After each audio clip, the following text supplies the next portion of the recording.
Nagaan gooftaa keenyaa isiniif haa ta'u. Akkam ooltan, akkam jirtu, akkam turtanii? Waaqayyo baga nagaa isiniif kenne.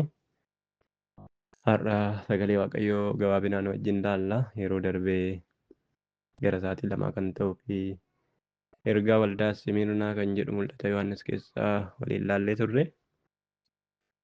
Kutaa jalqabaa isaa seensa kakuu moofatti Waaqayyo si beeka mata duree jedhuuni. Isaayyaas 43:49 irraa waan muraasa erga ilaallee booddee seensa kakuu haaraatiin immoo Yohaannis ergaa mul'ata Yohaannis keessa jiru boqonnaa jalqabaa 1-2-3 irraa Waaqayyo si beeka kan jedhu ergaa waldaa kiristaanaa waldoota kiristaanaa 7 kan jedhu wajjin ilaalaa turre waanta Waaqayyo nu barsiise. Kutaa jalqabaatiin immoo yookaan sadaffaa isaatiin ergaa waldaa Efesoon yoo ilaallu, torban darbe immoo kutaa arfaffaa isaatiin ergaa waldaa Simirnaa sa'aatii 2 kan ta'uuf wajjin ilaallee turre. Luqisii 4 qofa lakkoofsa 8-11 kan ture. Garuu baay'ee ergaa diippii gadi fagoo waan qabuu fi sa'aatiiwwan amma sana wajjin ilaallee turre. Har'a yoo gooftaan nu gargaaree irra deebi'ee sana hundumaa haasa'u yoon haasa'e ammayyuu sa'aatii 2 kan sana fakkaatu narraa fudhachuu danda'a. Kanaaf gabaabseen yoo gooftaan jedhee daqiiqaa muraasa keessatti ergaa keessa kootti haftee ergaa waldaa Simirnaa itti dabalee isiniif hireen yeroo itti aanutti immoo ergaa waldaa isa itti aanutti dabarsina jechuudha. Sana dura ergaa gara warra birootaa boqonnaa 10 keessaa lakkoofsa 32 kaaseen dubbisaa akkas jedha. Guyyoota jalqaba itti ifa argattanii wal'aansoo guddaa dhiphina of keessaa qabu obsaan dandeessan sana yaadadhaa. Isin keessaa kaan mul'inatti arrabsamanii rakkataniiru. Kaan immoo hidhata warra mul'inatti arrabsanii rakkatanii turan. Isin warra hidhamanii wajjin dhiphattaniittu. Qabeenya isa caalaa wayyuu fi isa hin darbine akka qabdan waan beektaniifis saamamuu qabeenya keessanii gammachuudhaan fudhattaniittu. Ammas amanachuu keessan isa gatii guddaa qabu hin gatinaa. Jaalala Waaqayyoo gootanii isa Waaqayyo abdachiise argachuudhaaf obsaan danda'uun isinirraa barbaachisa jedha. Caaffanni qulqullaa'aan yeroo xinnoo ishee tafe inni dhufuuf jiru sunis hin dhufa malee nafuu hin turu. Inni qajeelaan kan kooti amantiidhaan jireenya dhugaan argata. Namni yoo dugda natti gate garuu garaan kootti hin gammaduun jedha. 39. Nuyi warra amantii qabanii fi warra lubbuu isaanii oolfataniidha malee warra badiisaaf dugda isatti gatan miti jedha. Gooftaan maqaan isaa bara baraan kan ulfaate haa ta'u. Macaafa mul'ata Yohaannis boqonnaa 2:8-11 akkas jedha. Gara ergamaa waldaa Simirnaatti ergaan kun isa duraaf isa booddee isa du'ee deebi'ee jiraate biraa dhufe jedhiitii caafi. Ergichi rakkina si irra gahe iyyuma kee hamaas irratti dubbachuu warra Yihudoota otoo hin ta'in Yihudoota ofiin jedhaniis ani beeka. Ati garuu sooressa. Warri Yihudoota ofiin jedhan sun immoo walga'ii seexanaati. Dhiphina isasitti dhufuuf jiru hin sodaatin. Kunoo seexanni akka isin qoramtanii ilaalamtaniif isin keessaa kaan mana hidhaatti akka galfamtan gochuuf jedha. Guyyaa 10 rakkina argachuuf jirtu. Du'a yoo sitti fideyyuu ati amma dhumaatti amanamaa ta'i. Ani immoo gonfoottiin jireenya argatan siifan kenna. Lakkoofsa 11. Namni gurra qabu isa Hafuurri Qulqulluun waldoota kiristaanaatiin jedhu haa dhaga'u. Inni mo'u du'a isa lammaffaadhaan hin miidhamu kan jedhudha. Maqaan Waaqayyoo bara baraan kan ulfaate haa ta'u. Torban darbee ergaa Simirnaa ergamni isaa ee'uudhaa fi inni erge eenyunni madda ergaa sanaa Waaqayyo waldaa sanaa akkamitti beekaa, maal isaanii beekaa, haala jireenya isaanii keessatti Waaqayyo maal beekaa, hir'ina waldaa sanaa wanti inni dubbate jiraa moo jabina waldaa sanaati, rakkinni waldaa sanarra ga'e gidiraan waldaa sanarra ka'e maal fakkaata, waldoolii gara jalqabaa keessumatti immoo waldoolii keessattuu immoo waldaa kana keessatti yeroo bara sanaa keessatti mudannoon isaan qaban, rakkinoonni isaan qaban, wantoonni waldaa kanarra ga'an maal fakkaatu isa jedhu wajjin ilaalaa turre jechuudha. Waldaa sanaan namoonni akkamitti beeku, isaan ofii isaanii akkamitti beekaa, Waaqayyo garuu immoo akkamitti isaan beekaa jedhu ilaalaa turre jechuudha. Maqaan Gooftaa bara baraan kan ulfaate haa ta'u, dhiibbaa isaan irra jiru hundumaa dhiibbaa alaa dhiibbaa keessaa Waaqayyo immoo akkamitti akka ergaa isaatti dabarse kaanya yeroo darbee isa kana kan ilaalle turre. Haa ta'u malee waldaan kun qabeenya Indeegoo, ala Indeegoo baay'ee rakkina guddaa keessa kan jiran garuu immoo keessa isaaniitiin Waaqayyoof sooreyyii kan ta'an, Waaqayyo afaanii baasee isin sooressoota, warri isin jeeqan kun immoo walga'ii seexanaadha warra jedheen ture. Kana keessatti immoo maal Waaqayyo isaan irraa barbaada? Waaqayyo maal isaan irraa barbaada? Jedhu Waaqayyo amanamummaa isaan irraa barbaada. Waaqayyo akka isaan hin sodaanne, ija jabina, cimina, amanamummaa dhaabbachuu isaan irraa barbaada inni. Tokkoffaa isaan sodaatanii jiru, rakkina garaagaraa keessa darbaa jiru. Haa ta'u malee amanamanii dhaabatanii jiru. Waaqayyoon hin ganne. Haa ta'u malee sodaatanii jiru. Kanaaf Waaqayyo sodaa isaanii akka dhiisan, amanamummaa isaanii immoo hamma dhumaatti akka eeggatan, amanamummaa isaanii hin dhiibne, shakkinee rakkoo keessa hin galle, garuu amanamummaan isaanii sun hamma dhumaatti hamma du'aatti akka inni dhaabatu Waaqayyo isaan irraa barbaade. Ergaan Waaqayyo isaaniif ergesisa kana. Amanamummaan kunis immoo kan isaan hin barbaachisee fi sodaa dhiisuun isaanii, ija jabaachuun isaanii, jabaatanii dhaabachuun isaanii, amantiitti jabeeffachuun isaanii kan isaan barbaachiseef sababni isaa rakkoon kana dura isaan qaban ture dachaadhaan dabalee baay'inaan kan kana duraa caala rakkinni fuulduraa akka itti dhufuudha. Waldaan kun waldaa Waaqayyoof amanamtee dhaabatte. Waldaa rakkina amma kanaa keessatti Waaqayyoof dandeesse. Hiyyuma ishee keessatti Waaqayyoon dandeesse. Hamma kana simattee amanamummaan dhaabbattee jirtu waldaa Waaqayyoo naqafeetaa yookiin immoo waan tokko waan ittiin ceepha'u kan hin qabaanne ceephoo ishee kanas keessatti tokkollee garuu kana ta'e kanan sirratti argadhe kan inni jedhee poointi tokkollee hin dubbanne waldaa jalqabaa kaasee jajee jalqabaa kaasee jajjabeessee xumure ergaa jajuu fi jajjabinaa qofa waldaa dabarseef kana maaliif rakkina kana keessaa sin oolcha sin buta rakkatteerta hiyyoomteerta kana boodati sooressa jedhee akka isaan sooressan ta'an maaf hin goone akka isaan sooroman maaf hin goone maaliif rakkina kana dura rakkatan gidiraa kana dura gidiran kana keessa hamaa irratti dubbachuu namootaa kana keessa Waaqayyo butee baase diinota isaanii warra amaatti dubbatan luugamee maaliif Waaqayyo irree isaaf hin mul'ifne maaliif ammayyuutti dabalee hin sodaatin jabaadhuu dhaabadhuu amma dhumaatti amma du'aatti yoo du'atitti fideeyyuu jedhee maaliif Waaqayyo karaatti indaganaa rakkina kan biraatiif waadaa gala.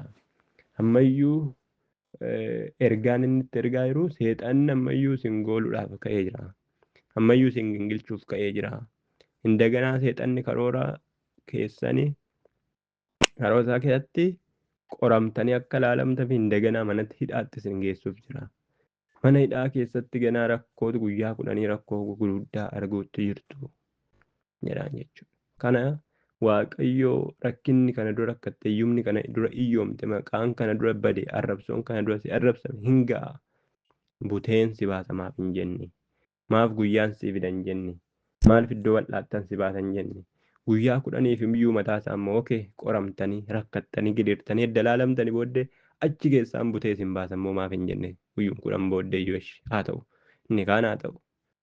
Guyyaa 10 qofatu sin hafee guyyaan isaa gaabduudha. Isa kana haala qoramtaa turtan hundumaa guyyaa 10 itti dabalamtanii qoramtu sana booddee gara iddoo bal'aatti sin baasa. Sin hin eebbisa maaf hin jenne. Ammayyuu dhaabadhaa jabaadhaa hin sodaatinaa. Amma du'aatti iyyuu immoo yoo ta'e amanamaa dhaabadhaa maaliif jedhaa. Isa jedhudha jechuudha. Rakkoon keenya yeroo baay'ee waan tokko rakkannee qoramnee yeroo jennu eebbatti baana jennee eegna. Garuu immoo yeroo tokko akka nuti eebbatti baana jennee eegnu ta'uu dhiisuu danda'a jechuudha. Eebbatti ba'uurraa irra caalaa rakkoodhaa gara rakkootti qorumsaa gara gidiraatti rakkinatti hiyyumaa gara hiyyumaatti nu dabarsuu danda'a jechuudha. Otoo qajeelummaa irra jirru, otoo Waaqayyo hojjechaa jirru, otoo daandii sirri jirru, otoo daandii kiristaanummaadha jedhamu irra jirru, otoo wangeela qo'annu, otoo tajaajillu, otoo tajaajilamnu, otoo Waaqayyoof jiraannu, otoo namoonni Waaqayyoof jiraachuu keenya beekanu yeroo tokko arrabsootti dabarfamnee kennamna, jecha namaatti dabarfamnee kennamna, maqaa gadheedhaaf taana. Namoonni baay'een nu hin buna dhuguu wanta baay'ee wanta nuti nurra diina keenyarrayyuu haa ga'u jennee yaannetu jireenya keenyarra ga'a. Waaqayyo na baasa dhugaa koo baasa jennee abdanna. Waaqayyo nu baasu dhugaa keenya baasu otoo hin ta'in ittuyyuu achuma keessatti nu jajjabeessu ergaa garaagaraa nu jajjabeessu nu fida. Jabaadhu dhaabadhu nuun jedha. Yeroo xiqqoodhaaf itti dabalamtee hin qoramta nuun jedha. Yeroo isaa ga'e yeroo jennu yeroo xiqqoo sanaadha immoo keessaa baana immoo yeroo jennu tu rakkina kan biraatti nu gala jechuudha. Kanaaf rakkinni du'a caaleen jiru amma du'aatti ta'e taanaan ama namaa ta'e jedhaan jechuudha. Gabaabsee dubbachuuf kan hundumaa jedhee ergaansaa dhumaatti amanamaa ta'e isa jedhurraa yeroo darbee dhaabannee turre. Kanaaf yeroo tokko waaqayyoo amma dhumaatti amanamaa akka taanu barbaada jechuudha. Hin sodaatinaa jenne jechuudha. Sodaannee otoo jirru jennee yeroo darbee sodaannee otoo jirru nu baasa kana keessaa jennee otoo abdannu already qorameera kana booda nagaa jennee otoo abdannuudha. Yeroo tokko keessatti yeroo tokkottuu keessatti dabarsee waaqayyo keessatti dabarsee nu kennaa, keessatti nu jajjabeessaa. Yeroo tokko akka kana ta'a jechuudha. Kanaaf waldaan kun waldaa karaa keessaa qorumsaaf rakkina garaagaraa already qabdu, already rakkinni ishii kan beekame kan qabdu, kan ittiin arrabsamtu, waan baay'ee kan ittiin jedhamu garuu keessaa nu baasa jedhanii abdatanitti immoo waaqayyottuu itti dabalee ammayyuu ganaadha. Seexanni karoora isinirraa qaba jedhee ergaa isaaniif dabarsa jechuudha.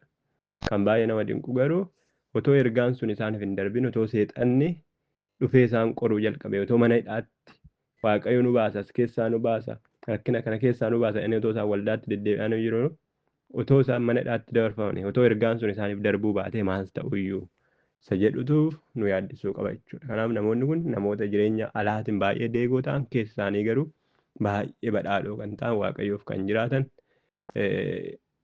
isa kana ture jechuudha. Yeroo sanatti garuu akkuma keenya har'aa kana ba'anii galuudhaaf jiraachuudhaaf akka barbaadaniif filannoo kan qaban turan. Yoo ati gooftaa jette filannoo kan hin qabne, yoo ati gooftaa miti immoo taate akka barbaadetti shawwadee nan jiraadha jette garuu akka barbaadetti shawwaddee jiraatte gooftaa miti jettee akkuma nama kamiyyuu waliin maktee jiraachuu yerootti dandeessu ture jechuudha. Isaan garuu waliin makee jiraachuu hin barbaadu, adda adda ba'ee jiraachuu hin barbaada. Fakkaadhee jiraachuu hin barbaadu. Yeroodhaaf fakkeessee jiraachuu hin barbaadu. Warra biyya lafaa kanaa wajjin walitti makamee jiraachuu hin barbaadu. Waan biraa miti charchii deemuun, waldaa deemuun, iddoo walitti qabama obboloota amantootaa deemuun mataansaa aarsaa nama gaafata. Deemuu qofti waaqeffannaa miti, faarfannaa miti, tajaajila miti, Yesuus gooftaa jedhanii dhugaa ba'uu yookiin kan biraa dhiibbaa uumuu miti.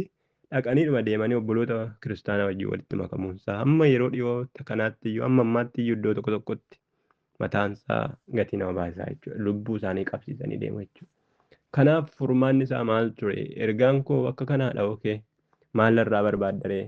Seexanni akka kana yoo ta'e furmaanni isaa dhaabbachuu qofaadha. Sodaachuu dhiisuu qofaadha. Qorumsi sitti dhufaa jira. Qorumsa kana kan sitti fidaa jiru immoo seexanatu sitti fidaa jira jedha. Kan baay'ee nama dinqu kiristaanota amanamoodha. Amantii isaaniitti baay'ee cimoodha. Gini immoo seexanatu qorumsa immoo itti fida. Maali seexana ofirraa ni himatanii? Seexanni nama amane irraa maal gooti? Seexanni maaliif qorti? Cubbuu namoonni kun hojjetan iddoo kana hin jiru. Rakkinni namoonni kun qaqqabsiisan iddoo kana hin jiru. Warra alaatu isaan rakkisaa, isaan qoraa, isaan gidibsa. Kana irratti immoo maaliif ergaa seexanaa waaqayyotti dhiise? Yeroo baay'ee yeroo qoramnu, yeroo rakkannu, yeroo namoonni wanta garaagaraa nurratti haasa'aniif nurratti godhan nuti seexana ta'uu isaa hin beeknu. Seexanni dugda duuba jiraachuu isaa hin beeknu.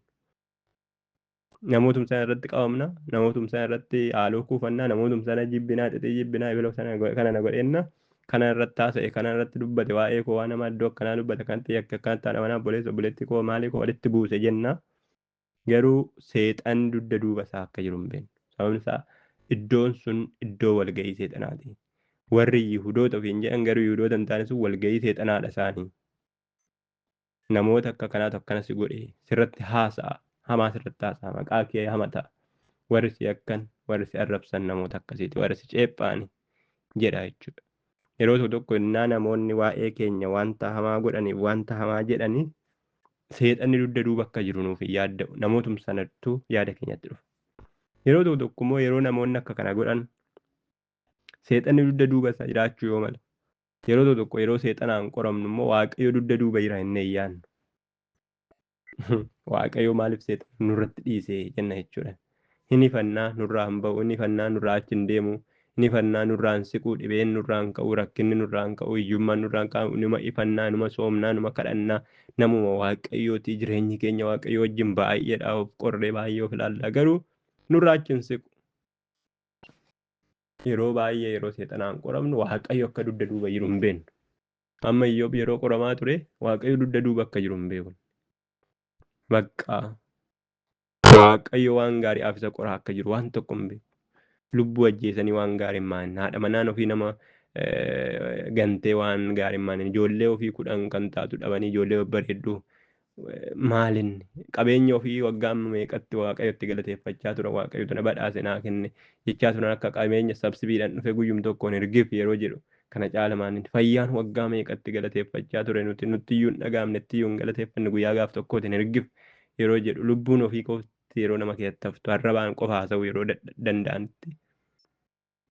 Waaqayyo waan jedhamu dugda duubatti nama yaadachiisu, waaqayyotu dugda duuba jira nama jechisiisu, seexana jedhama waan hamaan amma kana amma waaqayyo biraa dhufa jedhamee hin yaadatu jechuudha. Kanaaf warri isa gorsan baay'een akka kanatti haasaa turan gara waaqayyo godhanii Iyyoob akka dhugaa qabu immoo hin beekan isaan. Maqaan gooftaa kan ulfaate ta'u. Kanaaf yeroo tokko waaqayyo namoota dugda duuba seexanni jira, seexana dugda duuba waaqayyo jira jechuudha. Waaqayyo yeroo hundumaa kanaaf macaafni qulqulluun amma isin baachuu dandeessanii olitti isin hin qoru. Namoonni kun already qoramaniiru, already rakkataniiru, already iyyoomaniiru, already waaqayyoon garuu hin ganne amantii isaaniitti jabaatanii dhaabataniiru. Argitanii? Amantii isaaniitti jabaatanii dhaabachuu isaarraan kan ka'e rakkina kan biraa keessummeessuu danda'u jechuudha. Gateettiin isaanii waan biraatiifis bal'aadha jechuudha. Amantiin isaanii ammayyuu kana caala hamma du'aatti mataasaa amantiin isaanii baay'ee cimaa ture jechuudha. Namoonni kun du'a jaallaalaa waldaa dhaqu jechuudha. Du'a laallaalaa deebi'anii galu jechuudha. Du'a wajjiniin isaan homaa waan tokko jechuudha. Sababni isaa gonfoo jireenyaa isa duuni lammaffaa hin dandeenye akka harkaa qaban akka badhaafaman already namoota baratanidha. Cimoo namoota amantii ofitti dhaabbatu. Sababii kanaatiif waaqayyo namoota kanaan ittiin of jajuudhaaf, seexana irratti itti mul'isuudhaaf, biyya lafaa irratti mul'isuudhaaf, ofummaa isaa waaqummaa isaa mul'isuudhaaf amma du'aatti akka isaan dhaabataniif rakkina itti dhiise. Seexannaa qoree itti dhiise. Garuu kan baay'ee nama dinqu guyyoota seexanaa jalaa daangesse. Too waaqayyoo guyyoota qorumsaa isa bara dhumaa irratti gabaabsuu baatetii silaa immoo namni fayyuu hin jiru jedha macaafni qulqulluun. Waaqayyo nuyi warra waamaniif, warra qulqullaa'an, warra fo'amaniif jedheetu guyyoota rakkinaa gabaabsa jedha. Keessumatti immoo saba isaa Israa'eliif akka isaan guutummaatti hin banneef guyyoota rakkinaa, guyyoota qorumsaa, guyyoota reebichaa, guyyoota balaadhumaa sana gabaabse saba isaa fayyisuu waan barbaade. Otoo guyyoota seexanaa gabaabsuu baatee silaa seexanni maal godha ture? Jireenya keenya kanatti akkamitti bara baraan diraamaa hojjechaa ture? Akkamitti bara baraan gidiraa nu agarsiisa ture? Akkamitti immoo si'um tokko yoo barbaade lafarraa akka nu balleessu ture? Yeroo darbaa ergamootatu akka isaan garaa nu laafne kaafnee ture jechuudha. Waaqayyo irraan kan hafe namni garaa nu laafuu danda'u hin jiru. Kanaaf kan isin qoramtanii akka laalamtaniif malee mana dhaatti kan galtaniif qoramtanii akka laalamtaniif jedhee dubbata. Malee akka baddaniif miti, jibbaaf miti, waaqayyo isin balleessuu barbaadeef miti. Kan baay'ee nama dinqu garuu qoramtanii akka laalamtaniif jedha. Qoramtanii akka laalamtaniif mana dhaatti isin galchaa jedha. Ginii mana dhaa keessaa immoo guyyaa 10 booddee isin baasa kan jedhu immoo hin barroofne. Guyyaa 10 mana dhaa keessa hin turtu, rakkinni guddaan isin irra ga'a, qoramtanii akka laalamtaniif jedha.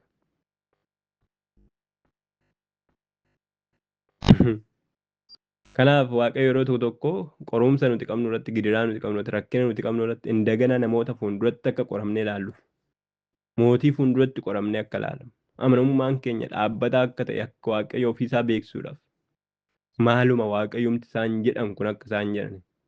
Sanuti mana keenyatti rakkina obsinee, gidiraa obsinee, waan alaan nurra ga'u obsinee teenyu qofa otoo hin ta'in ija moototaa, ija isaanii fuuldura, ija namootaa, ija yaa'ii fuuldura dhaabannee ija jabummaadhaan amantii keenya waaqayyo irratti akka beeksifnuuf.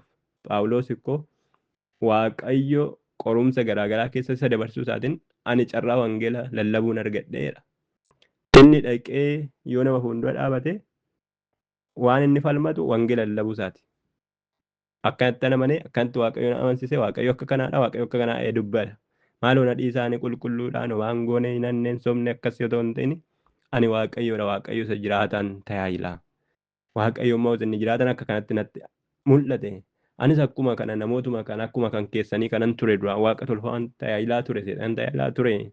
Amma garuu waaqayyotu na argate. Jedheetu dhugaa waaqayyo ba'aa carraa kanaan waaqayyoon tajaajilaa ture jechuudha. Kanaaf gooftaan cal jedhee diisin sooressa dinqii godhee sooressa hin goone ergasiis hojii harka isaanii eebbisee sooressa isaan hin goone garuu seexanni isin qoruu jira. Kan isin qoruuf immoo akka isin qoramtanii ilaalamtaniif guyyaa 10 rakkina argattu. Guyyaa 10 rakkina kan argattan immoo mana hidhaatti isin galcha kaan keessanii. Kanaaf hin raafamnaan sodaatinaa. Already raafamuu turan sodaatoo turan gidiraa keessa turan hiyyeessa turan rakkina qabu turan namni alaa warri Yihudoota jedhaman kun maqaa isaanii xureessu turan irratti ka'u turan waan hamaadha isaan amatu turan karaa irratti barbaadu dubbii irratti barbaadu turan. Kanuma keessaa garuu ammayyuu hin sodaatina amantii keessan eeggadhaa hamma dhumaatti. Kanaaf amantii keessan eeggadhaa amanamaa dhaabbadhaa isa jedhu ture jechuudha malee durumaanuu amanamoota turan jechuudha jarri kun. Sababni immoo kana waaqayyo dursee ergaa isaaniif ergee fi rakkinni caalan akka itti dhufu isaan hubachiisu. Rakkina caalaa sana keessatti garuu jabaatanii akka dhaabatan isaatti mul'achu. Rakkinni caalaan isaatti dhufu kun namoota qofarraa otoo hin ta'in seexanarraa illee akka ta'e isaanitti mul'isu. Kanaaf wannoo fooniif qophii fooniif dhiigaa qofa otoo hin ta'in of eeggannoo fooniif dhiigaa qofa otoo hin ta'in of eeggannoo amantii isaanii of eeggannoo hafuura isaanii illee akka qabaataniif akka godhan gochuudhaaf. Kana qofa otoo hin ta'in ergaan kun dugda duuba waaqayyo akka isaanii wajjin jiru akka baraniif. Waaqayyo already akka isaanii wajjin jiru. Yoo du'atti isaan geessayyuu badhaasa akka isaaniif qabu. Waaqayyo dugda duuba qorumsa kanaa akka jiru, dugda duuba rakkina kanaa akka jiru, dugda duuba gidiraa isaanitti dhufaa jiru akka jiru isaanitti agarsiisu jechuudha. Kanaaf waaqayyo yeroo dursee namatti dubbatu akkam namatti tola qorumsa keessatti. Yeroo waaqayyo cal nama jedhe garuu akkam nama sodaachisa qorumsa keessatti galuun qorumsaa gara qorumsaatti gidiraa gara gidiraatti rakkinaa gara rakkinaa hiyyummaadhaa gara hiyyummaatti already badduu isaan baasee ija isaanii baasee ture duraan. Kanuma keessaa garuu otoo waaqayyo ittiin dubbatin otoo mana hidhaatti galfamaniiti. Waaqayyumaa deebi'anii shakkan jettanii yaaddu maal rakkinni amma kanaa already nurra ga'e. Inni kun immoo sababii maaliitiif nurra ga'a? Keessa darbee waan mana hidhaatti nu galchu maal qaba jedhu. Akka ergama seexanaa dugda duuba jiru yaadatan ta'uu danda'a. Ergama seexanaa immoo booddee isaa waaqayyo isaan wajjin akka jiru hin beekan ta'uu danda'a. Kana hundumaa keessaa maaliif gara rakkina isa caalutti gara gidiraatti gara qorumsa caalutti nu fidde guyyoota 10 sana hin beekan otoo ta'e jechuudha. Otoo waaqayyo dursee guyyoota daangessee itti dubbatee ilaa kanatu isin hunda jira of eeggadhaa isaaniin jechuu baate. Kanaaf yeroo tokko rakkinoonni tokko furmaata hin qaban kan caalutti deemu. Yabaasaa yeroo hundi yabaasaa maal jedhu kan caaluun fedhin kan caaluun dhufin jedhu yeroo balaan tokko ta'u. Kanaaf rakkinoonni tokko furmaata hin qaban. Maali furmaan isaanii rakkatanii keessa darbuudha. Amma dhumaatti rakkachuudha. Dhibeen tokko furmaata hin qabu. Dhibee du'aan isa ga'u dhukkuba du'aan isa ga'u ta'e yoo ta'e kan macaafa qulqulluu keessa jira. Dhukkubni du'aan nama ga'u jira jechuudha. Cubbuunis akkasuma cubbuun du'aan nama ga'u jira. Cubbuun jireenya barbaraa nama dhoowwatu jira. Cubbuunis akkasuma adabbiinis akkasuma seera darbuun akkasuma. Kanaaf dhibeen tokko otuma fayyuu namni tokko kaansarii hin qabame otuma fayyuu namni tokko immoo kaansarii hin qabame hin fayyu. Kaansariin sun ajjeesuudhaaf kaa'ame. Namni tokko dhibeedhumaan xiqqoodhaan fayyaa yaalamee fayyaa namni tokko immoo dhibeedhuma xiqqoodhaan du'a. Dhibeen suni dhukkuba du'aan isa ga'uudha jechuudha. Macaafa qulqulluu kana keessatti waaqayyo yoo namoota fayyise malee dhibee cal jedhanii namoonni nama fayyisuu hin danda'an. Ogeessonni qorichaa nama fayyisuu hin danda'an. Waaqayyo ogeessa qorichaa keessaniin isa kana godhadhu akkanatti fayyedha. Yesuus isa kaan hin dhoqqee dhibeet akkanatti fayyedha ni gadhu. Isa kaan hin cal jedhee sagalee baaseefit fayyedha. Isa kaan qaqqabee fayyisa isa kaan akka biraatti fayyisa. Kanaaf kanas haa ta'u sanas haa ta'u rakkinni namoota tokko yoo waaqayyo keessaa baase malee rakkinni sun waanuma rakkina ta'e noormaalii dhufeef keessaa hin ba'amu jechuu barbaada.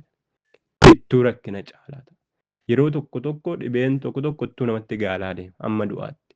Yeroo tokko qorumsi tokko ittuu namatti gaalaa deema amma qorumsi akka kan biraatti amma du'aatti.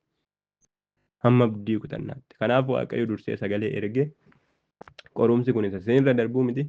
San dhufee keessaa sin baasu miti. san isin gargaaruu barbaadu yookiin isin gargaaru keessaa isin baasu otoo hin taane san amma dhumaatti ittiin gooftummaa kootti mul'isu ittiin ulfina kootti mul'isuudha. Alaazaariin Waaqayyo du'a oolchine du'a keessaa addanne du'ee dhiifamee guyyaa 4 bulee booddeedha. Du'a keessaa ka'uu isaatiin ulfina mul'isa. Kanaaf yeroo tokko qoramuu keenya Waaqayyo ulfina mul'isuu barbaada. Ulfina isaa hammam akka nuti irratti dhaabachuu dandeenyu namoota biyya lafaa fuulduratti qabdii nu qabsiifateetti nuun taphachuu barbaada Waaqayyo. Uumaa keenyadha. Harka isaatiin nu uume iddoon nuti dadhabnu beeka. Iddoo nuti itti kufnu beeka. Iddoo nuti itti irraa kaannu itti amantii gannu beeka.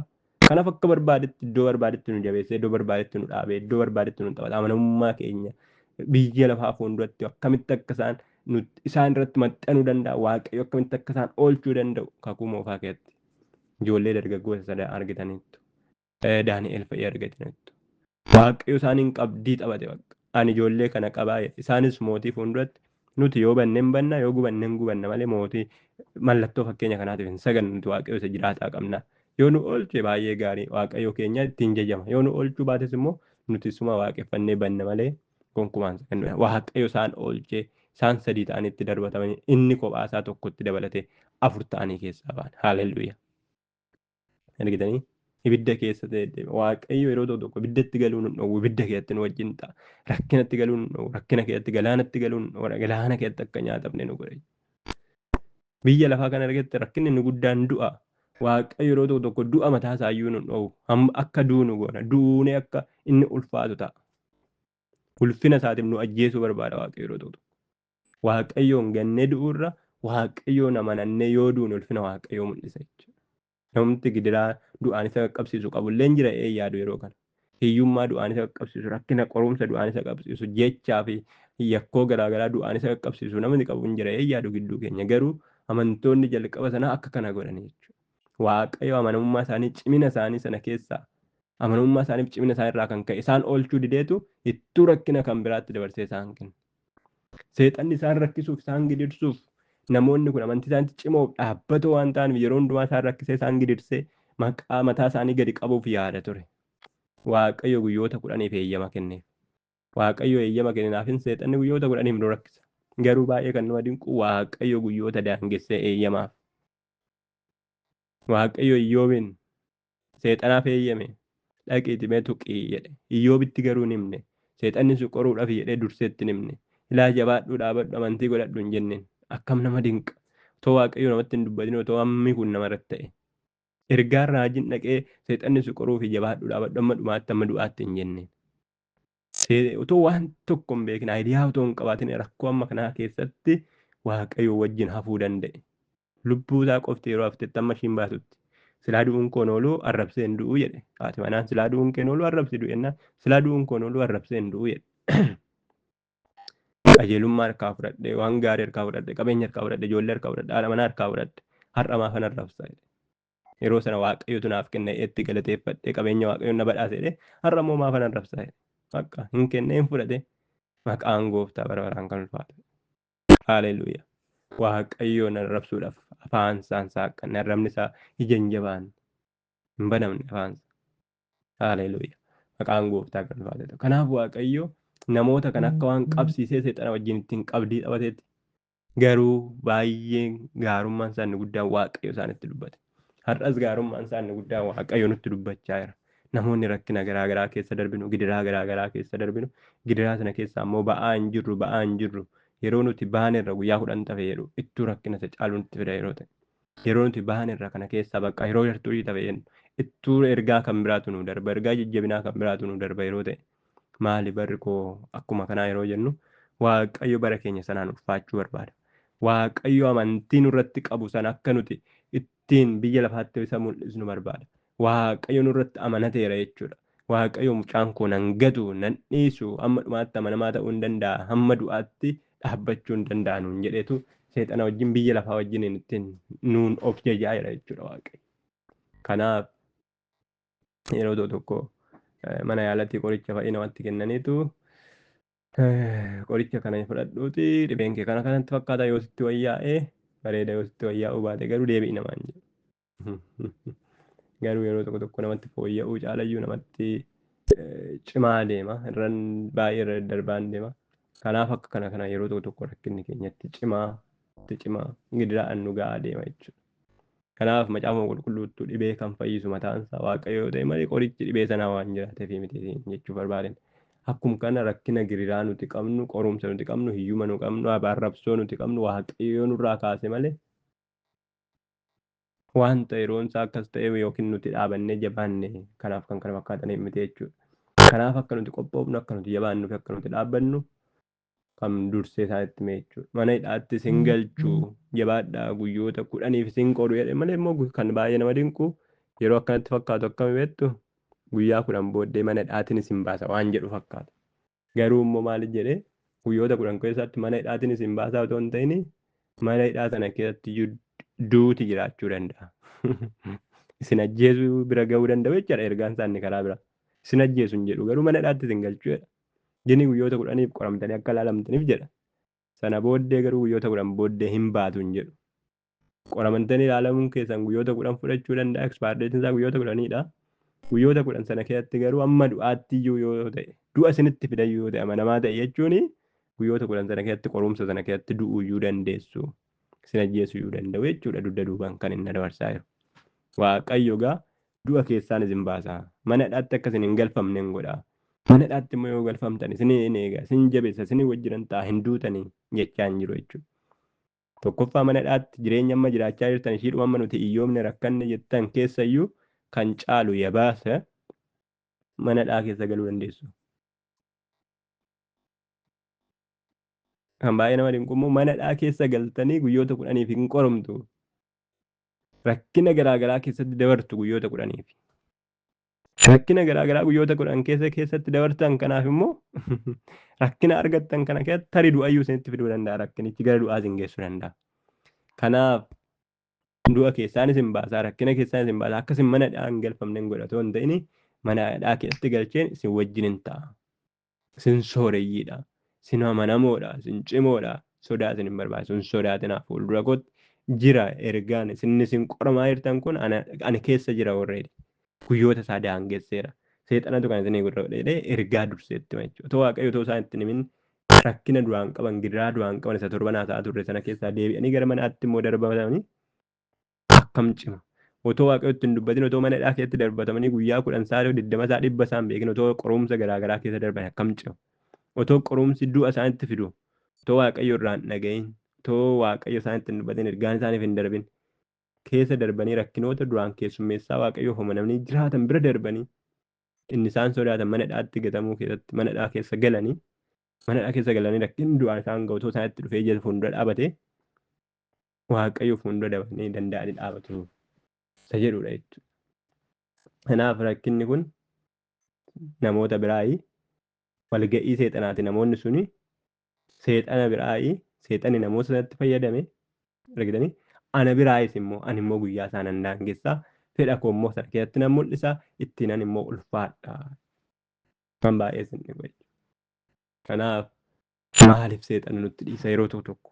Maaliif gidiraa nutti dhiisa? Maaliif qorumsa nutti dhiisa? Maaliif ammeenya nutti dhiisa?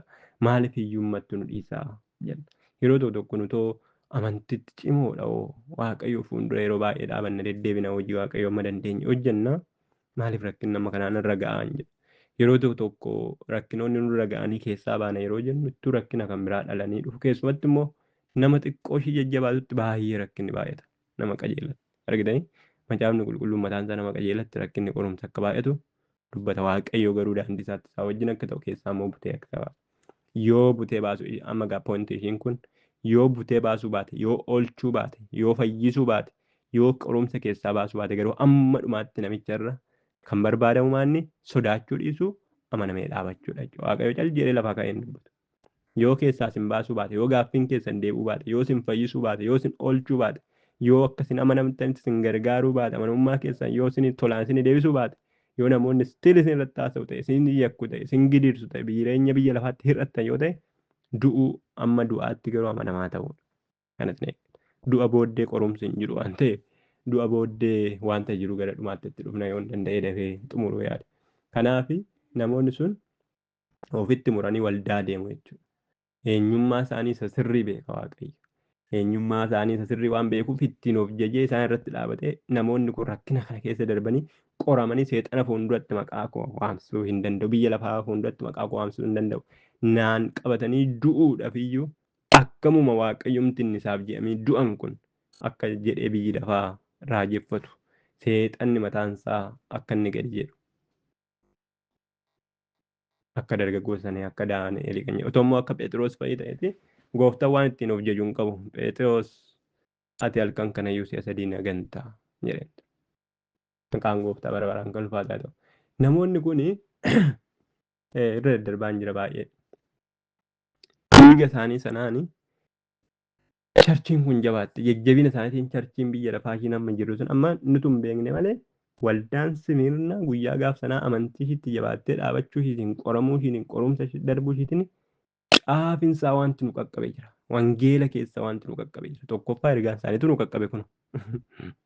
Lammaffaa bu'aan isaanii wanti nu qaqqabe jira. Dhiiga isaaniitiin yoo dhiigan ta'e dhiiga isaaniitiin yoo rakkatan ta'e rakkina isaaniitiin yoo dhugaa dubbatan ta'e dhugaa dubbachuu isaan gaaf sana godhaniin harcaatinsaa wanti inni faca'ee amma ammaatti nu qaqqabee jira. Otoo gaaf sana isaan amanamanii dhaabachuu baatan, otoo isaan gaaf sana mana keessatti dhumanii waaqayyoof dhaabachuu baatan, otoo isaan gaaf sana biyya sana keessatti rakkina isaaniitti mandara keessatti magaalaa keessatti waaqayyoo hoonamanii dhaabachuu baatanii har'a nuti baay'inaan mataa ol qabannee deemuu hin dandeenyu. Bu'aa isaaniitiin jechuudha. Har'a baay'inaan waldaan kiristaanaa mataa ol qabattee deemuu hin dandeessu. Ija jabaattee mootummaa fuuldura dhaabachuu hin dandeessu. Guyyaa gaaf sana akkas ta'uun isaanii waaqayyo isaaniif ergaa kaa'uun isaanii nuyiif sammarraatti ergaa nuuf ta'e jechuudha. Jarri kun garuu dhugumaan dhaabataniiru ta'a. Qoramanii darbaniiru laata. Hin kufnee seedhuu fi macaafa qulqulluu keessatti. Akka kanatti yoo barreeffame akka seenatti garuu namoonni kun waldaan kun akkuma kanatti kaan isaanii keessaa dhumanii garuu amma dhumaatti amma du'aatti iyyuu gooftaa ganuu kan didan jiru ture. Jedha akka seenatti. Namoonni kun dhugumaan akkuma waaqayyo isaaniin jedhe sanatti dhaabataniiru kan jedhu jirtu. Dhugumaan immoo namoonni kun dhaabachuu qofa yoo ta'u hin ta'in immoo kan lubbuu isaanii aarsaa godhanii du'an jiru ture gooftaa ganuu dhiisanii. Keessumatti paastarii isaanii fa'ii jedheetu dubbata akka seenatti. Kan baay'ee nama dinqu kutaa macaafa qulqulluu kana keessaa kutaan jalqaba waaqayyo jajjabinaan jalqabee yaada jajjabinaaf poozitiividhaan yaada ijaarsaa qofaan xumure waldaa Simirnaa qofa. Kan waan tokko rakkina sirratti argadheera hin jenneen. Kana balleessite kana hir'ate jireenya kee keessaa kan hin jenneen waldaa Simirnaa qofa. Labooba ibiddaa seequu hin dhaamsu hin buruqsu kan jedhu tokko beektu jajjaba. Hin jigsu hin buruqsu kan jedhu tokko faarfannaa addisuu keessaa macaafa qulqulluu keessa jira. Labooba ibiddaa cal jettee seeqtu tokko inni hin dhaamsu akka ishiin qabattu godha. Jajjaba tokko kan raafamu tokko inni ittuu hin buruqsu badduu hin baasu hin jabeessee deebisee dhaaba. Waldaan kun tarii hir'ina garaagaraa dhuunfaadhaan qabaachuu dandeessa. 100% guutuu mitiidha. Garuu gooftaan iddoo kanatti hir'ina ishii tokko illee hin dubbanne. Jabina ishii, cimina ishii, soorummaa ishii, diinonni ishii immoo warra walgahii seexanaa akka ta'an. Haa ta'u malee immoo gooftaan amma dhumaatti amantii isaaniitti jabaatanii akka dhaabatan yoo du'a isaan irratti fide ulfina gooftatiif du'a sana akka isaan makaraa sana akka isaan taqabbalan yookiin fudhatan isaan gorse. Macaafa qulqulluu keessatti ergaawwan waldaaleedhaaf ta'an waldaalee kiristaanaatiif hafuurri qulqulluun dubbate. Kana keessa waldaa kanaaf amma dhumaatti ergaa gaarii, ergaa jajjabina, ergaa ijaarsaa malee ergaan qalbiitti geeddaradhu hir'ina kana qabda jedhuu hin barru. Akka seenatti kan inni dubbatu waldaalee yeroo sanaa hundumaa badanii qixxaa'an keessaa waldaan kun amma ammaatti illee harcaatiin ishee jirti. Amma ammaatti illee dhaabattee jirti. Amma ammaatti illee waldaan kun jirti kan jedhu jira. Garuu waldaalee sana waa'ee waldaalee Eeshiyaa yeroo garaagaraa akka seenatti yoo ilaaltan already badaniiru. Amma yeroo kana gara Turkii gara badanii gara Musliimaa gara masqidatti geeddaramaniiru badaniiru. Wannoon isaayyuu amantii isaayyuu biyyi isaayyuu jijjiirameera jedhama. Garuu akka seenatti kanan dubbiserraa waldaan kun amma ammaatti illee harcaatiin waldaa kanaa jira kan jedhutu jira jechuudha. Maqaan gooftaa kan ulfaate haa ta'u. Kana hundumaa godhee maal ani namarraa adda maalan ta'e kana hundumaa godhee kana hundumaa keessa deddeebi'ee kana hundumaa keessa jiraadhee eebelu numa nyaata inuma dhuga biyyi numa nyaata inuma dhuga inuma taphata inuma dhuga inuma taphata inuma nyaata inuma bashannana inuma naannoo galaanaa oola bahee vaakeeshinii garaagaraa oola jireenya garaagaraa keessa darbee akka barbaade akka jiruu isaati akka barbaade akka garaa isaati ta'a. Ani garuu waan addaa maanni yeroo tokko jettanii beektu namoonni akka barbaadan ta'u akka barbaadan wal fuudhu akka barbaadan heerumu akka barbaadan jiraatu akka barbaadan oolu akka barbaadan galu akka barbaadan bulu sanuma keessaa immoo kiristaanotuma jedhamanii waamamu itti tolee jiraatu hin uffatu nyaatu hin dhugu waan hundumaa garuu isaatis kiristaanotuma waan addaa hin qabdu jireenyatti gooftaa Yesuus waameera gini ati immoo rakkina keessa darbitaa gidiraa keessa darbitaa bakka waan gootu waan jettu walii wallaaltaa hiyyummaa keessa darbitaa narra darba torban tokko torban lama yoo booddee immoo inni sachuma እንደውም namoonni siin ceephaa'u rakkina irraa gara rakkinaatti darbitaa qorumsa irraa gara qorumsa isa caalutti gara mana hidhaatti darbitaa sanuma keessatti immoo nan baay'attee otoo yaaddoo achi turturtee duuta amma kana immoo amantii eeggachuun maaliif sirraa barbaachisa maal ani qofti yeroo hin jennu hin jiru maal inni yeroo hin jennu qoramtanii akka laalamtanii fi yeroo waan cabnu kana jechuun maanni waaqayyo dursee sin qopheessee mana keessatti qoramtanii ala keessatti qoramtanii waldaa keessatti qoramtaniittu amma immoo biyya lafaaf seexana fuulduratti sin qoree seexanatti sin kennee hamma dhumaatti akka sin qoru barbaada waaqayyo. Sana keessatti ulfina waaqayyoo isa waldaa keessatti mul'istan isa mana keessatti mul'istan isatti arrabsamaa fi rakkachaa fi turtan amma immoo biyya lafaa fuulduratti ulfina waaqayyoo seexana fuulduratti akka mul'istan barbaada. Sinin ulfaachuu barbaade malee sin jibbee miti jechuudha waaqayyo. Isin amanateeti jechuudha. Waaw mucaan kun namoota biroonni mana keessatti ulfina koo mul'isteetti waldaa keessatti ulfina koo mul'isteetti amma immoo mootota fuulduratti ulfina koo mul'ista Phaawulos akkas jedhamti waaqayyo amma immoo mootota fuulduraan si dhaaba mootota fuulduraaf waame waaqayyo mana keessaa waldaa keessaa gara mootota fuulduraa gara saba ormaa warra waaqayyo hin beekiniif waame waaqayyo kanaaf waaqayyo yeroo akka kana ta'u rakkina gidiraa guddaa isin qoru akkuma warqeen ibiddaan qoramee ilaalamu waaqayyo rakkinoota garaagaraa karaa seexanaatiin karaa namaatiin isin qoree isin ilaalaa garuu akka isin hin banne waaqayyo isin wajjin jira guyyoota rakkinaaf guyyoota gidiraa keessanii keessa hin daangessaa yoo du'a isinitti fideyyuu waaqayyo gooftaan bara baraan qoramtanii akka isin rakkattan hin barbaadu yoo du'a isinitti fideyyuu garuu amma isin amanamtan barbaada kana hunduma keessaa maalan argadha seedu maal jedha atamma kanatti amanamaa ta'e malee ani gonfoo ittiin jireenya argatan siifan kennaa jedha jechuudha. Haaleluyyaa maqaan gooftaa ulfaatee ta'u gonfoon sii kennaa jedha. Jireenya bara baraa qofa yoo ta'u gonfoon sii kennaa. Duuni jira du'a lammaffaatu jira du'a tokkoffaatu jira. Du'i tokkoffaan siifis warra faxaa'anii jiraatanis warra haalli hundumtuu mijatee fi karaa hundumaan sirratti ka'aniifis warra kaaniifis warra si ajjeesaniifis warra si gidirsanii warra si qoran hundumaafuu du'i tokkoffaan jira. Garuu du'a lammaffaa irratti inni namni hin argine inni namni hin beekne inni warri si qoran hin beekne warri si tuffatan hin beekne warri sirratti ka'an hin beekne warri si rakkisan gidirsan hin beekne du'a lammaffaa. Du'a lammaffaa bira darbuu hin danda'an isaan. Garaagarummaan iddoo kanatti. Maalan garaagaraa? Ani beelurraa maalan adda ta'e?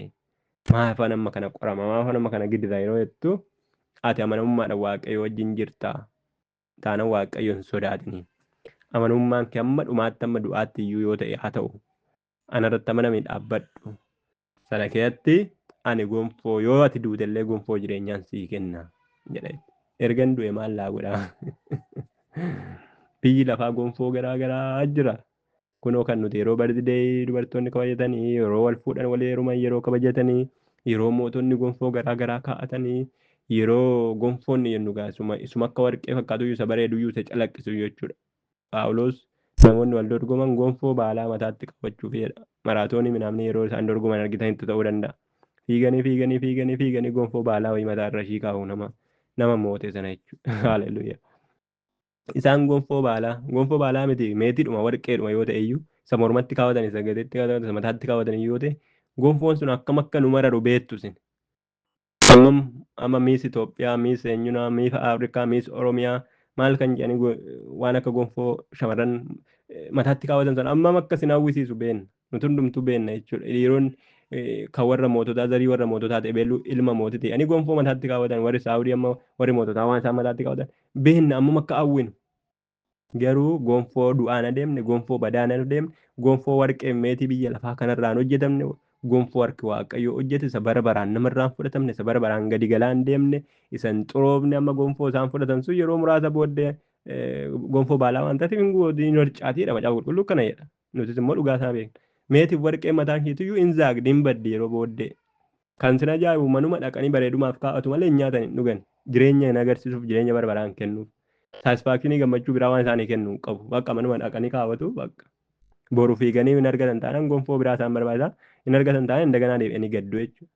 Nuyi garuu gonfoo bara baraan gammachuu gonfoo bara baraan gadi na deemne gonfoo du'a bira nama dabarsu gonfoo du'a lammaffaa namarratti akka moone godhu haaleluyaa du'a lammaffaa nama kan tarkaanfachiisu kan du'a lammaffaa akka jaanaan arginetti waastinnaa kan namaa ta'u gonfoo du'a tokko duunee fudhannu qabna haaleluyaa.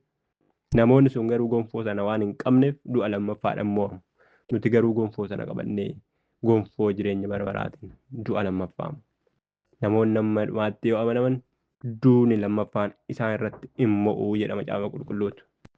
Kanaaf maal jedhaa? Ani gonfoo jireenyaan sii kennaa. Isaaniif gaa'ii ka guddaa qaba. Magaalaan isaanii gonfoo qaba. Mootummaan isaanii gonfoo qaba. Dorgomtoonni isaanii gonfoo qabu. Namoonni isaanii gonfoo qabu. Magaalaan hundumtuu isa kanaan kan shabarbirdoo kan jetteedha. Ofii isaaniitii garuu gonfoo miteeti. Waanuma ittiin afaan itti deeffatanii waan uffatanii kana hundumaafuu irra rakkatu. Waa'ee bardidee waa'ee galaana gargara galanii waa'ee walii kaa'immachuudhaaf gonfoo walitti kaa'uuf kan kana rakkaatanii waa'ee bakka mootummaa dhaqanii taa'uu dhiisaasin. Inni kun garuu waaqayyo biraan isiniif kennama. Ati anaaf fiigdeerta. Amma dhumaatti fiigdeerta. Ati anaaf mo'atteerta. Ati anaaf tokkoffaa baateerta. Amma du'aatti iyyuu nan shakkine. Yoon du'a sitti dabarseetti kenneyyuu. Yoon du'atti si geesseyyuu. Yoo anaaf jecha maqaa kootiif jecha amma dhumaatti hiyyummaaf gidiraan rakkinaan rakkattee garbummaan mataa irratti si ba'ee du'a sitti fideyyuu ati ookee nan du'a waaqayyoof jettee of kenniteerta waan ta'eef ani immoo gonfoo jireenyaan sii kenna. Gonfoon jireenya ani sii kennu kun immoo haaleluyaa bara baraan kan ittiin jiraattu isa siif ta'a. Bara baraan kan jiraatu mataa kee irra kan taa'u kan eenyumti sirraan fudhanne kan siif hojjetame maqaa keetiin kan hojjetame maqaa koo kan ofirraa qabu. Gonfoon siif kenna. Si qofa otoo hin ta'in lakkoofsa 11 ergaan isaa eenyudhaafi nama gurra qabu hundumaa. Gonfoonni kun isa argatanii du'an otoo hin ta'in isa du'anii badhaafamanidha. Duuni lammaffaan kan hin dandeenye du'a garas kan jirudha. Malee isaasitti biyya lafaa irratti gonfoo baay'ee tuullatanii booddee gatanii du'an miti. Kan isin ajaa'ibu gonfoo kana qofaadha fuudhanii jireenya bara baraa keessa galuun kan danda'amu. Biyya lafaa keessaa namni qullaashii dhalattee qullaashii sayyuu immoo qullaa dhalattee qullaa du'uyyuu miti. Foon kanayyuu fudhannee akka jiru kanatti fudhannee deemuu hin dandeenye. Hin jijjiirama. Kanaaf qabeenya keenya maalii wajjin amma barbaade yoo fuudhanii mana keenya wajjin iyyuu nu awwaalan mana keenya fudhannee galuu hin dandeenye. Garuu gonfoo kana fuunee galuu dandeenya. Gonfoon kun sababni isaa kan mootummaa waaqayyootiif qophaa'edha. Qilleensa achiitiif jireenya achiitiif kan qophaa'edha. Kiristoos wajjin jiraachuu keenya. Du'a lammaffaadhaan hin mo'amu jedhe. Isaan kun warra du'a bira darbanii warra du'a mo'anii darbanidha. Fiigichi isaanii du'a kan mo'edha. Qananiisaa kan mo'e miti nama kan biraa kan mo'e miti. Isa buunyaa isa booksii taphatu kan mo'e miti. Fiigichi isaanii seexana mo'ee rakkina mo'ee gidiraa mo'ee hiyyummaa mo'ee du'a mataasaa kan mo'edha jechuudha. Warra akkasaatiif gooftaan golfoo isa ol ka'aa deemu isa calaqqisaa deemu isa ifni isaa irra hin darbine calaqqisaa irra hin darbine isa gidiraan irra hin darbisiifne isa qorri yookiin waan ta'e yookiin ol ka'uun gadi bu'uun irra hin dabarsifne iddoo gonfoo bara baraatti kenna jechuudha. Nama gurra qabuuf eessaa ergameef hafuura qulqulluu biraa ergameef waldoota kiristaanaa hundumaaf. Kanaaf waldoota kiristaanaa hundumaaf ergame kana nama gurra qabu hundumaaf ergame malee waldaa Simirnaa qofaaf qofa miti jechuudha. Anaaf si'iif ergame hamma dhumaatti amanamaa ta'e hin sodaatin rakkina qabda gidiraa qabda hiyyummaa qabda boo'icha qabda sanuma keessatti immoo boo'icha kan biraatu si eeggachuu danda'a hiyyuma kan biraas si eeggachuu danda'a rakkoo kan biraas si eeggachuu danda'a mana hidhaa kan biraas si eeggachuu danda'a gidaaf qorumsa garaagaraa keessa darbuu dandeessa inni kun immoo waaqayyo biraa daangeffameera guyyaansaa bara baraan qoramta miti bara baraan rakkatta miti bara baraan gidirta miti garuu guyyoota waaqayyoo keessatti daangessuu otoo baateti immoo seexanni akkamsi godha ture kanatu yaaduu qabdu. Waaqayyo guyyoota isaa guyyoota gidiraa guyyoota qorumsa keetii daangesseera. Haleluuyaa. Kana jechuun rakkina keessatti waaqayyo nu wajjin jira jechuudha. Seexana biraa qorumsi yoo nutti dhufe waaqayyo nu wajjin jira. Rakkinni fi hiyyumni yoo nutti dhufe waaqayyo duuba jira jechuudha. Waaqayyo lakkaa guyyoota keenya daangessee expire date isaa kaa'ee gaafa akkasii dhaabi bakka kana caala jechuu ni danda'a jechuudha. Otoo waaqayyo nama wajjin jiru qoramuun akkam namatti tola. Otoo waaqayyo nama gargaaraa jiru, otoo guyyoota waaqayyoo beekanu, otoo dursee waaqayyo namatti dubbatu qoramuun akkamitti namatti tola jechuudha. Otoo waaqayyo namatti hin dubbatin akka iyyoo otoo cal jedhanii dhaqanii qorumsatti galanii akkam ulfaata obboloota ko. Akkam ulfaata nama qajeelaa ta'anii, nama amantii ta'anii, nama waaqayyoof bulu, nama waaqayyoof jiraatu ta'anii rakkinaa gara gidiraa, gidiraa gara gidiraa, boo'ichaa gara boo'ichaa, hiyyummaa gara hiyyummaatti ittoo amma lubbuu namarraa barbaadutti nama ittiin ga'uun hammam nama rakkisa obboloota ko. Garuu yeroo waaqayyo dursee namatti dubbate akkam namatti haa tolu qorumsa keessatti akkam namatti haa akkam namatti haa bareedu akkam namatti haa gammachiisu. Waaqayyo warra jaallatutti dursee dubbata. Warra jaallatutti karaa of eeggachiisa. Karaa isaanitti agarsiisa. Malee rakkina keessa kana maan hin baafne gidiraa kana keessa maan hin baafne qorumsa san qaburraa ittuu qorumsa biraatti maafan darba innee komachuu otoo hin ta'in waaqayyo qorumsa irraa gara qorumsa guddaatti yeroo darbinu dursee nutti dubbachuu danda'u isaatti galateeffachuu danda'u qaba. Kunoo akka kanatti dursee nutti himu. Amma torban dhuftu keessa yeroo dhuftu keessa namni kam gidiraa keessa galu rakkina keessa galu torban darbeerraa citee barumsi kun har'a kan inni ta'eef namni torban kana yookiin torban dhufu gidiraa keessa galu rakkina keessa galu already duraanuu rakkachaa kan ture gidiraa kan ture qoramaa kan ture jiraachuu danda'a. Waaqayyo isaaf dubbachuu barbaade jechuudha. Ammayyuu qorumsi kan caalu sitti dhufa. Ammayyuu gidiraan kan caalu sitti dhufa. Ani immoo jaalladheen si qora. Seexanni immoo jibbee yoo si qoreyyuu ani immoo qorumsa seexanaa kanaan si qoree si laaluun barbaada. Namoota fuulduratti biyya lafaa fuulduratti warra mootummaa koo keessa hin jirre fuulduratti warra mootummaa biyya lafaa fuulduratti qoramtee maqaa koo akka beeksisu ulfina koo akka beeksiftuun kana caala si qoruu barbaada. Wantichi garuu du'ayyuu sitti fiduu danda'a yoo ta'e ati qoramtee du'a sanayyuu akka darbitu hin barbaada. Sababni isaa duuni narratti aangoo hin qabu. Gooftaan du'a mo'ee ka'eera waan ta'eef atis wajjin hin du'a mo'ee kaata. Jireenya bara baraaf ulfina gooftaan si ergetti gonfoo bara baraatti darbita. Gonfoon kee harka koo keessa jira. Gonfoo sana harka koo keessaa fudhattaa eenyumtu gonfoo kee hin fudhatu. Gonfoo sana fudhachuuf immoo du'uu si barbaada. Duute badhaafamta. Kanaaf nama isa mo'uuf jedha. Nama isa mo'uuf fiiganii waan mo'an yookiin rukutanii waan mo'an miti. Obsanii, danda'anii, ciniinnatanii, du'a otoo jaan arganuu, xiyyiitii shugguxii otoo namatti qabamee jiru gooftaa wajjiniin dhugaa ba'anii du'uu danda'udha. Yeroo tokko tokko du'uudhaan mo'u. Argitan miti du'uudhaan mo'u yeroo tokko tokko. Yeroo darbe waldaa Efesooniin kan inni ittiin mo'uu danda'u yoo qalbii geeddarateedha inni. Jaalala isaa duriitti yoo deebi'eedha inni. Hojii isaa durii deebi'ee yoo hojjeteedha inni. Isaan kun immoo kan ittiin mo'uu danda'an jaalala qabu, hojii isaas qabu, waan qalbiitti geeddaratanis hin qabanii kan isaan mo'uu danda'an yoo maal ta'anidha? Yoo rakkinaaf gidiraa du'a isaanitti dhufuudhaaf jedhu danda'anii dhaabbatanii gooftaan dhuguma gooftaadha. Yesuusumatu gooftaadha. Mootummaa warra Roomatu gooftaa miti. Yesuustu gooftaadha. Seexanatu gooftaa miti. Yesuustu gooftaadha jedhanii dhaabbachuu yoo danda'an qofaadha mo'uu danda'u. Kanaaf isa mo'uu fi gonfoo jireenya bara baraan fidee dhufa. Addunyaa kana wajjin wal fakkaannee waliin dhoofnee jiraachuudha manna. Du'a filadhee gooftaa kootiif du'ee gooftaa qabadhee kiristaana ta'ee amantaatti qabamee du'uu naa wayya. Akka warra kaanii warra Roomatiin gooftaa warra Roomaa gooftaadha jechuu kooti manna. Gooftaa inni kan kooti gooftaadha amma dhumaatti duunni irra ga'u wayya. Kanaaf rakkinni aarsan du'aan nu ga'u tarii akka waldaa kanaa nutti hin dhumne ta'a garuu jireenyi nuti eeggannuuf jiraannu haala kanarraa kan adda ta'e miti. Guyyootaa guyyaatti waan garaa garaa keessa darbina. Kanaaf yoo ari'amni nutti dhufe yoo duuni nutti dhufe hin sodaannu obsuu dandeenya dhaabannuu dandeenya amma dhumaatti amanamuu dandeenya. Gonfoon jireenyaa kun ija keenya fuuldura deddeemaa nutti mul'ataa. Yoo narra rakkadheyyuu yoo narra iyyoomeyyuu fuuldura koo soorummaa isa waaqayyo badhaadhummaa waaqayyo qopheesse fuuldura koo jira. Hiyyummaa kana keessaa gaafan du'e nan ba'a. Yoon biyya lafaatti ba'uu baadhe yoo waaqayyo biyya lafaatti deebisee na sooromsuu baate yoo biyya lafaatti deebisee waan nyaadhu waan dhugu naa kennu baate du'a booddee jira. Gooftaa wajjin amma addii sooradha. Gooftaan gonfoo koo naa qopheessa.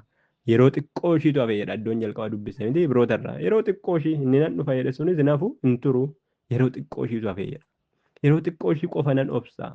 Rakkinni konatti caalaa jira garuu yeroo heertuu ishii dhibeen konatti caalaa jira garuu yeroo heertuu ishii na gaafata. Guyyoota 10 na gaafata. Waldaa kana guyyoota 10 gaafata jechuudha. Obsuu danda'uudhaaf guyyoota sanatti ol utaaluu gad utaaluu hin danda'an. Danda'anii keessa dhaabachuu qofaadha. Liitiraalii guyyaa 10 ta'uu danda'a. Tarii mul'ata ta'ee guyyoota biraa ta'uu danda'a. Mootota 10 ta'uu danda'a. Waggaa 10 ta'uu danda'a. Hin beekan. Garuu guyyaa 10 jedhama caafichi. Waaqayyo guyyoota sana daangessu otoo baate immoo nutuu dandeenye hin dhaabannu. Kanaaf obboloota koo guyyaan rakkina keessanii daangeffamaadha. Guyyaan qorumsa keessanii daangeffamaadha. Waaqayyo dadhabbii keessan humna keessan suphee ta'uu keenya waan beekuuf waaqayyo gooftaan suphee kana keessatti hafuura isaa qulqulluu jireenya bara bara wanti tokko baachuu hin dandeenye biyyi lafaa baachuu hin dandeenye. Suphee kana nuyi warra humna hin qabne kana keessa erga kaa'e humna gararraa kan isaa waan ta'eef humna isaa humna gararraatiin suphee kanan eega garaa keenyan eega. Hammam akka abdiin hin danda'u hin beeka. Hammam akka kileeluu hin danda'u hin beeka. Hammam akka namni kan biraa danda'u hin beeka. Waaqayyo akka keenyatti suphee kana jabeessee eeguu hin danda'a. Haleluuyaa. Kanaaf gooftaan biraa ulfina argachuudhaaf yeroo rakkinni isinitti dhufe ulfina keessanitti dhiyaachaa deemaa jirtu jechuudha. Yeroo rakkinni keessan immoo dachaatti dabale ulfina keessanitti dachaa dhiyaachaa deemtu jechuudha. Ulfinni keessan akkasuma baay'ata jechuudha. Gonfoon keessan akkasuma baay'ata jechuudha. Wanti isin eeggatu akkasuma baay'ata jechuudha. Ergaan yeroo isin dhufe immoo gammadaa. Qorumsi sitti dhufe ergaa yoo sitti dhufe gammaduu qabda. Gadduu hin qabdu. Ani kana durayyuu qoramaan ture, hiyyummaa keessan ture, rakkinan ture, amma immoo qorumsa maaltu na eeggata jechuun qabdu. Waaqayyo beekee sitti fide jechuudha. Phexros xiqqoo durseetu ergaa dabarse. Seexanni si qoruudhaaf jedhee. Seexanni si gingilchuudhaaf godhee. Ati garuu jabaadhu. Ansiif kadhadheera. Hirraafamin. Amantiin kee iddoodhaan badu. Sagdanii toonni akkas gochuu baate bara baraan akkasitti cabee hafa ture. Otoo cal jedhee duunyatti dhuma dhaqee ganee maal jedhee keessaa ba'ee waan hundumaa keessa duunyatti otoo ergaa hin qabu ta'e. Ergaa qaba ture. Obboloota koo ergaan innaa isinii dhufu. Sagalee waaqayyoo innaa isinii dhufu. Ahaa. Waaqayyo fuuldura kootti waa argee natti dubbachaa jira jechuudha. Ahaa. Waaqayyo fuuldura kootti waa ilaalee na jabeessaa jira jechuudha. Akkana hin raafamne, akka hin raankaanne.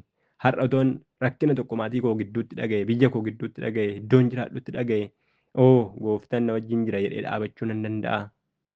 Kaleessayyuu rakkina garaagaraa dabarsee keessi koo dhumeera. Har'a immoo ganaa rakkina caalaa wayiitu sitti dhufa otoo naan jedhame. Danda'ee dhaabachuu danda'a. Jennee of ilaaluu dandeenya. Kanaaf yeroo tokko tokko rakkinoonni keenya gaaffiin keenya deebii hin qabanii. Ittuu deebiin keenya gaaffii kan biraa dhalee dhufa. Ittuu deebiin keenya indaganaa jabaadhu waan biraas eeggataatti dhufa. Yeroo tokko waaqayyoon akka biraatti kadhannee soomnee sagannee kana keessaa na baasin atti dubbadhu jenna waaqayyo didee waan biraa nutti dubbata. Yeroo tokko rakkinoonni keenya fi deebiin nuti argannu wanti nu lagaani wanti nuti jiraannu wanti nuti yaannu wanti nuti abdannuuf wanti nuti dhugaatti itti jiraannu adda adda nu ta'a. Kanaaf yaada keessa waaqayyo wajjin haa ta'u malee garaan keessa waaqayyo wajjin haa ta'u malee deddeebiin keessa waaqayyoof amanamaa haa ta'u malee hamma dhumaattiyyuu hamma du'aattiyyuu yoo dhaabattan ta'e waaqayyo biraa ulfina qabdu waaqayyo biraa jireenya qabdu warri isin rakkisan warri isin taasaan garuu warra jireenya hin qabnedha warra du'a darbuu hin dandeenye du'a lammaffaadha warra badanii haxaamanidha du'a tokkoffaa yoo ta'e immoo qixxum isaanii duuna waaqayyo too du'a tokkoffaa jalaa dhoksee ta'e rakkoodha ture argitanii waaqayyo isa kana ogummaa isaa isaan jalaa dhokse akka isaan nu qoranii nu rakkisan isaan godhe otoo duuni lammaffaan dursee jiraateti sana booddee isa du'a tokkoffaatiif namni nama hin jeequ ture amma garuu du'a tokkoffaa qixxuma waan duunuuf Yesus qixxuma koo du'a nisunis qixxuma koo du'a nisunis qixxuma koo du'a maaltu jira namaan jedhu sababni isaa du'a lammaffaan akka jiru isaaniif hin galle du'a tokko booddee kan biraa du'uu akka danda'an isaaniif hin galle inni bara baraa fi gubannaa fi gidiraa qabu inni gatii hojii isaanii isaaniif deebisu du'a lammaffaa akka ta'e isaaniif otoo du'a tokkoffaa ta'e immoo silaa namni hundumtuu qalbii geeddarata ta'e otoo du'a tokkoffaadhaan namni nama gidirsee nama rakkise du'um jalqabaa irratti gidiraadhaan du'ee rakkinaan du'ee gubatee wanta ta'e ta'eeti namni hundumtuu biyya lafaa irratti qajeelummaa irratti deddeebi'a ture garuu du'a tokkoffaa irratti waan ta'u hin jiru namni hundumtuu qixxuma du'a inni hates inni mores inni sobes inni waaqayyo wajjin jiraatee rakkates gidiraa arges qixxuma du'a kanaaf namni hundumaaf hunduraa dhokate boloota koo nuyi warra biyya lafaa jalaa yoo dhokate ta'e nuyi warra mana waaqayyoo keessaa immoo dhokachuu hin qabu. Nuti already du'a isa tokko bira darbinee isa lammaffaa bira akka darbinu beekna waan ta'eef. Duuni lammaffaan akka jiru beekna waan ta'eef. Du'a lammaffaadhaan akka mo'amne beekna waan ta'eef. Kanaaf obboloota koo du'a lammaffaadhaan akka hin mo'amne barbaaddu jabaadhaa. Dhaabadhaa. Duuni lammaffaan isin irratti aangoo hin qabu. Haaleluyyaa. Nuti jireenya bara baraatti ceena. Nuti duunee badhaafamna. Duunee jireenyatti ceena. Riqicha jireenyati nuyiif duuni waan ta'eef. Rakkinni biyya lafaa keessaa guddaan immoo du'a waan ta'eef duudhaan yoo isinitti fedhiyyuu amanamaa ta'a. Waaqayyo kana isinirraa barbaada. Maqaan gooftaa bara baraan kan eebbifame haa ta'u. Waaqayyo isin haa eebbisu.